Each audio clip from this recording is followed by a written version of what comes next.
Trump کی پرزور ذاتی اپیل کے بعد مشرق وسطی میں سیز فائر کی ایک انتہائی نازک اور ایک عارضی لمحہ یا لکیر کھنچ گئی ہے، جس نے دونوں ممالک کے درمیان ایک دوسرے کے خلاف شدید حملوں اور تباہی کو روک دیا ہے۔ یہ مختصر خاموشی اسرائیل اور ایران کے درمیان دن بھر جاری رہنے والی فضائی حملوں اور جوابی کارروائی کے بعد سامنے آئی ہے، جس نے دنیا بھر میں تیل کی قیمتوں کے اضافے سے عالمی مارکیٹ میں تشویش کی لہر جو تھی وہ دوڑا دی تھی۔ تہران کے فوجی حکام نے واضح طور پر دھمکی دی کہ اگر اسرائیل نے لبنان کے اندر اپنی فوجی کارروائی جاری رکھی تو وہ اپنے بیلسٹک میزائلوں کے حملے دوبارہ شروع کر دیں گے۔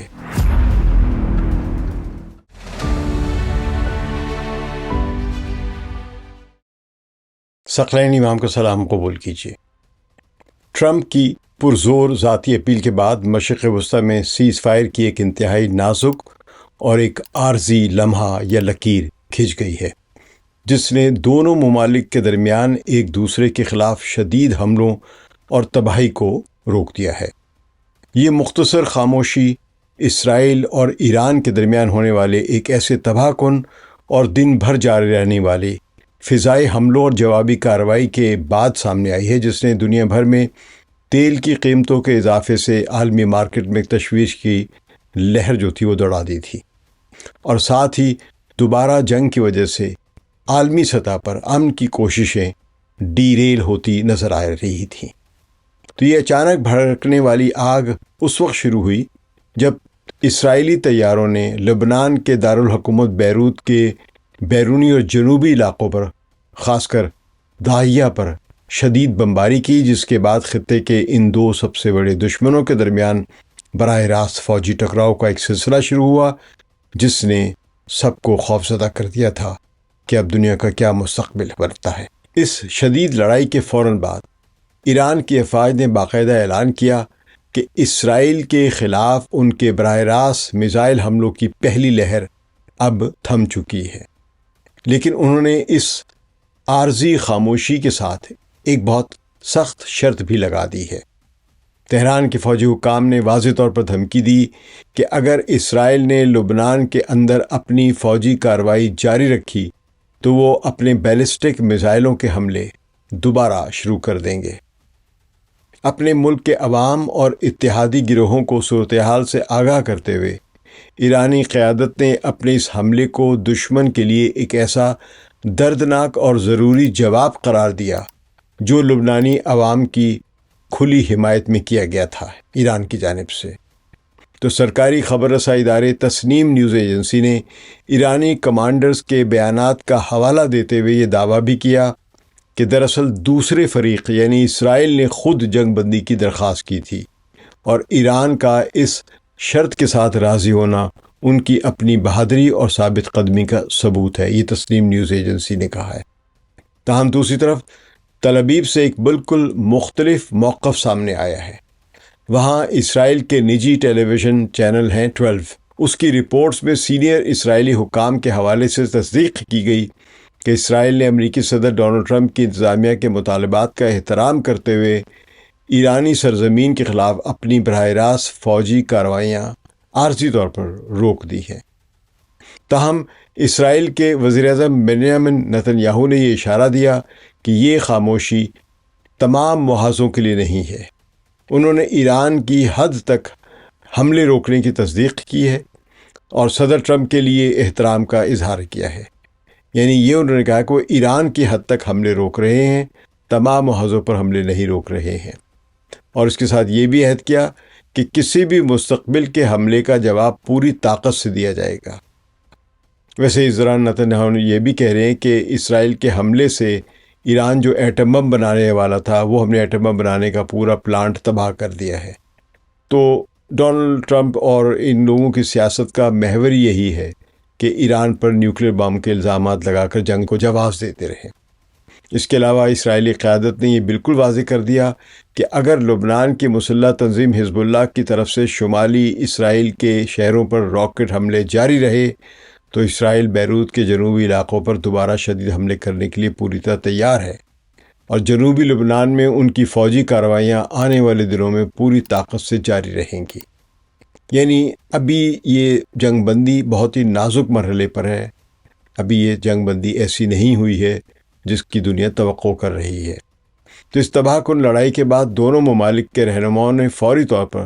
قومی طاقت یعنی اپنی قومی سلامتی اور نئے اصول طے کرنے کی کوشش کی ہے، اور یا کم از کم یوں کہہ لیں کہ اپنے اپنے بیانات دیے ہیں کہ ہم نے نئے رولز آف انگیجمنٹ جو ہے وہ قائم کر دیے ہیں۔ ایران کے صدر مسعود پزشکیان نے زور دے کر کہا ہے کہ ان کے ملک کی قومی سلامتی اور عوام کا تحفظ سب سے پہلی ترجیح ہے۔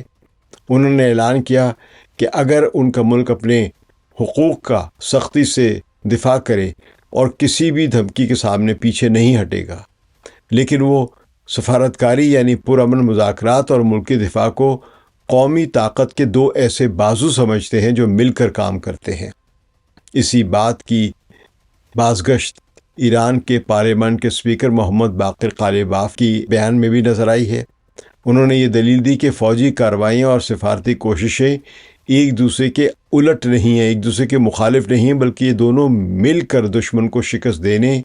اور نیول بلاکیڈ یعنی سمندری راستے جو بند کیے ہوئے ایران کی، ان کی بندش کو توڑنے میں مدد کر رہی ہیں۔ تو اسی دوران ایران کی فوج کے کمانڈر نے قوم کے حوصلے کی تعریف کرتے ہوئے خبردار کیا کہ اگر دشمن نے دوبارہ جارحیت کی تو اس کا جواب پہلے سے بھی زیادہ سخت ہوگا۔ یہ تمام چینلز نے نوٹ کیا ہے کہ اس دوران جب ایران کے پاسداران یا افواج نے اسرائیل پر میزائل داغے تھے تو ایرانی قوم کا جوش اور ولولہ ایک دم سے بہت زیادہ بڑھ گیا تھا، بہت خوشیوں کا اظہار کیا گیا تھا۔ تو اس سے نظر آ رہا ہے کہ وہاں کے عوام جو ہے ابھی جنگ بند کرنے میں دلچسپی نہیں رکھتے، بلکہ وہ اپنے خیال میں یہ جنگ جاری رکھنا چاہتے ہیں۔ لیکن بہرحال ڈونلڈ ٹرمپ کی مداخلت کی وجہ سے یہ جنگ رکی ہے، شاید ان کے کریڈٹ میں ایک اور سیز فائر جو ہے وہ آ گئی ہے۔ بہرحال جب یہ شدید حملے پورے خطے کو ہلا رہے تھے تو عالمی برادری نے مداخلت شروع کر دی تھی، اپنے اپنے سطح پر ہر کوئی رابطہ کر رہا تھا ایران سے، کئی اسرائیل سے، کہ جنگ رکے، اور ان کا مقصد اس آگ کو پھیلنے سے روکنا تھا۔ امریکی صدر ڈونلڈ ٹرمپ نے دونوں فریقوں پر فوری جنگ بندی کرنے کے لیے زور دیا تھا۔ انہوں نے واضح کیا کہ ان کی حکومت فوری جنگ بندی چاہتی ہے۔ اس کے ساتھ ہی پس پردہ انتہائی اعلیٰ سطح پر سفارتی رابطے بھی تیز کر دیے گئے تھے۔ اس لڑائی کی غیر یقینی صورتحال کا اندازہ اس بات سے لگایا جا سکتا ہے کہ امریکی مدد کے بارے میں متضاد خبریں سامنے آ رہی تھیں۔ اسرائیل کے اخبار اسرائیل ہیوم نے دعویٰ کیا کہ امریکہ نے اس لڑائی کے دوران اسرائیل کی بھرپور مدد کی، جبکہ امریکہ کے مشہور نیوز چینل CNN کی رپورٹس میں اصرار کیا گیا ہے کہ امریکی فوج نے رات بھر ہونے والے میزائل کے تبادلے میں نہ تو کسی ایرانی میزائل کو راستے میں روکا اور نہ ہی خود کسی حملے میں حصہ لیا۔ اس جنگ کے ایک بہت بڑے اور ہولناک سانحے میں تبدیل ہونے کے خوف سے پڑوسی ممالک نے بھی مداخلت کی تاکہ معاملات کو ٹھنڈا کیا جا سکے۔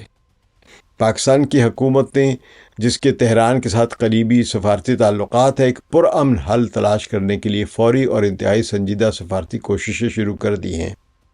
پاکستان کے وزیر اعظم شہباز شریف نے ٹویٹر یعنی ایکس پر ایک مخلصانہ انتباہ جاری کیا کہ تقسیم اور تشدد کی یہ حالیہ لہر اس بات کی یاد دہانی کراتی ہے کہ کمزور جنگ بندی کتنی خطرناک ثابت ہو سکتی ہے، اور انہوں نے تمام فریقین پر زور دیا کہ جب امن کا حتمی ہدف بالکل قریب ہو تو وہ تحمل یعنی ریسٹرین کا مظاہرہ کرے اور امن کو ایک موقع اور دے۔ پاکستان میں بائیں بازو کے سیاسی رہنماؤں، جن میں دانشور عمار علی جان شامل ہیں، انہوں نے ایران کے ساتھ اس یکجہتی کی کھل کر حمایت کی، جبکہ پاکستان کے تجزیہ کاروں میں خاص کر جاوید حسن، جن کا میں بڑا احترام کرتا ہوں، انہوں نے تبصرہ کیا کہ اگر امریکی انتظامیہ واقعی اس دلدل سے نکلنا چاہتی ہے تو اسے چاہیے کہ وہ اسرائیل کو ایران کے ساتھ اکیلے ہی مقابلہ کرنے کے لیے چھوڑ دے، خاص طور پر اگر اسرائیل واشنگٹن کی مرضی کے بغیر یک طرفہ کارروائیاں جاری رکھتا ہے۔ جاوید حسن کی بات اور یہ مشورہ بہت اچھا ہے، لیکن کسی بھی امریکی انتظامیہ کی ہمت نہیں ہے کہ وہ اسرائیل کو تنہا چھوڑ دے، کیونکہ اصل طاقت اسرائیل ریاست میں نہیں ہے بلکہ اسرائیلی لابی میں ہے جو امریکی سیاست کو کنٹرول کر رہی ہے۔ دوسری جانب اسرائیلی وزیر اعظم نتن یاہو کی طرف سے صدر ٹرمپ کے ابتدائی مشوروں کو نظر انداز کرنے کی وجوہات مشرق وسطیٰ کے ماہرین کے لیے گہری دلچسپی کا مرکز بن گئی کہ ان کی ہمت کیسے ہوئی کہ انہوں نے ڈونلڈ ٹرمپ کی جو مشورہ آیا تھا اس کو ڈیفائی کیا، انہوں نے اس سے بغاوت کی، ایک قسم کی سرکشی دکھائی۔ تو یروشلم پوسٹ اخبار کے ایک سینئر تجزیہ کار ہیں ہرب کینین، انہوں نے دلیل دی کہ اسرائیلی وزیر اعظم کا واشنگٹن کے دباؤ کے باوجود ایران پر حملہ کرنے کا فیصلہ اسرائیل کے لیڈروں کی ایک پرانی تاریخی عادت کا حصہ رہی ہے، اور انہوں نے پھر اس طرح کے نام گنوائے ہیں۔ اسرائیل کی تاریخ میں وہاں کے وزرائے اعظم نے ہمیشہ امریکی صدور کے اعتراضات کو اس وقت مسترد کیا جب انہوں نے محسوس کیا کہ ان کے اپنے قومی مفادات یا ان کے اپنے مفادات خطرے میں ہیں۔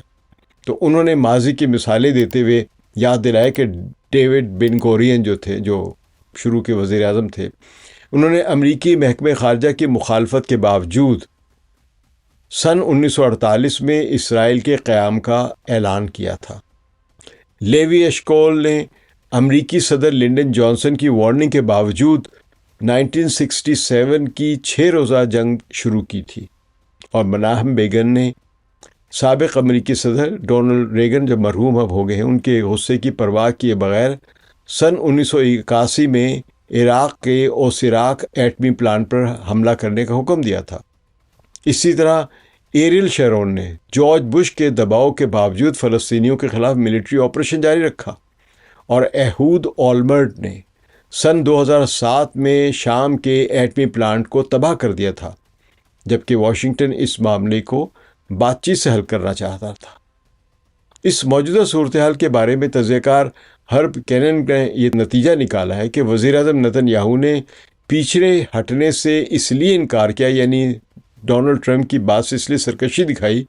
کیونکہ اگر وہ صدر ٹرمپ کی بات مان لیتے تو ایران کو خطے میں ایک نیا اور خطرناک اصول قائم کرنے کا موقع مل جاتا، جس کے تحت لبنان کی سلامتی کا براہ راست تعلق تہران سے جڑ جاتا۔ تو ایران کے اس حملے کے بعد اسرائیل نے اس کا جواب براہ راست دے کر ایک ایسے نئے ماحول کو قبول کرنے سے انکار کر دیا جہاں ایران اپنے آپ کو لبنانی تنظیم حزب اللہ کا ایک ایسا محافظ ثابت کر دیتا جسے کوئی چھو بھی نہیں سکتا۔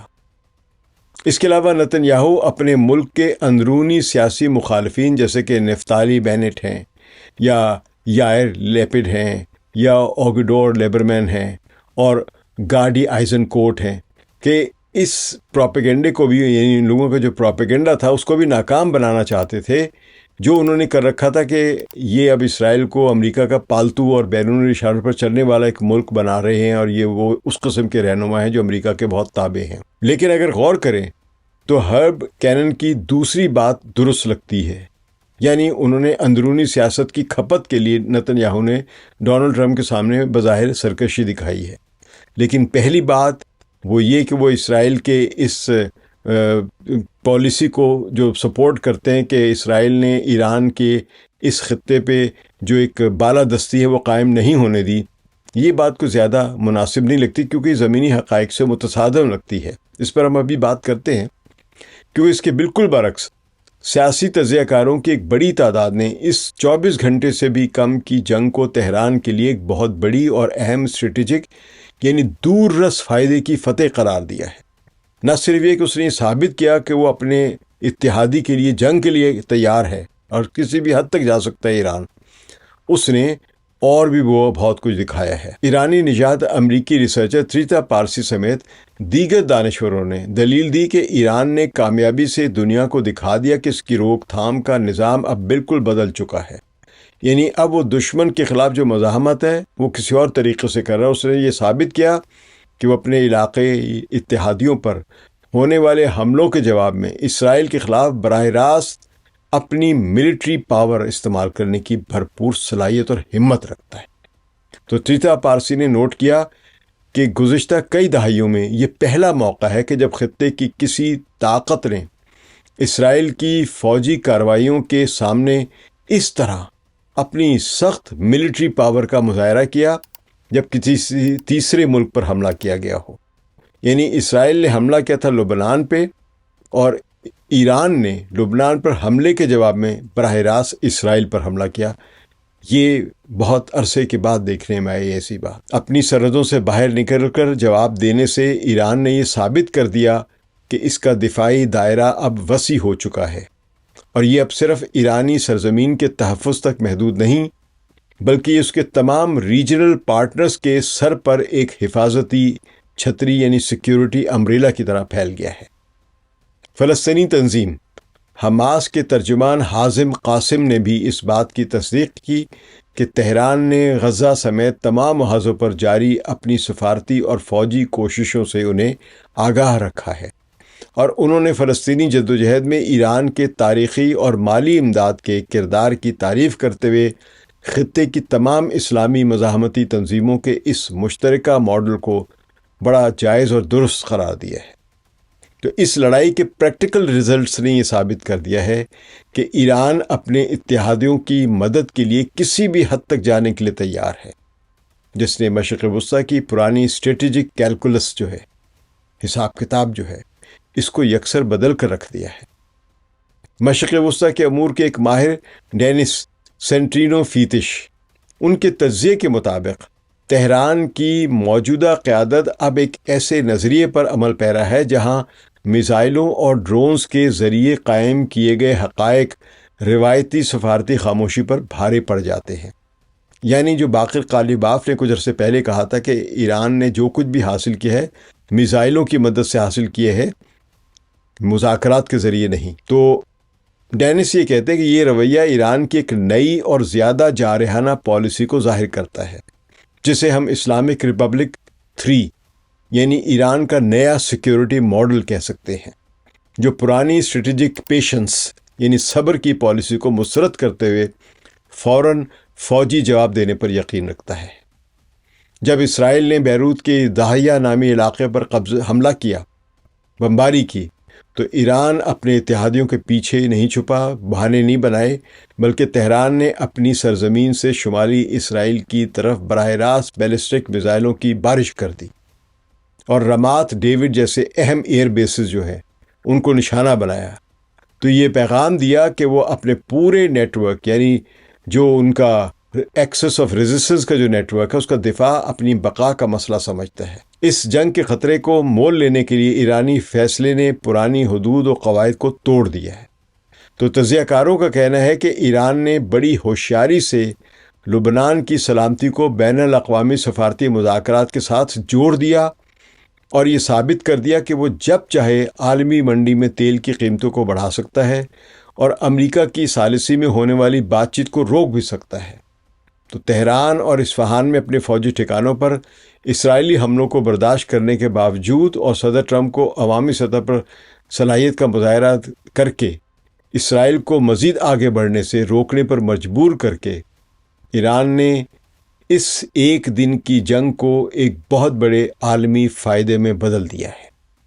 اس سوچی سمجھی فوجی کارروائی نے دنیا کی سب سے بڑی سپر پاور یعنی امریکہ کو مجبور کیا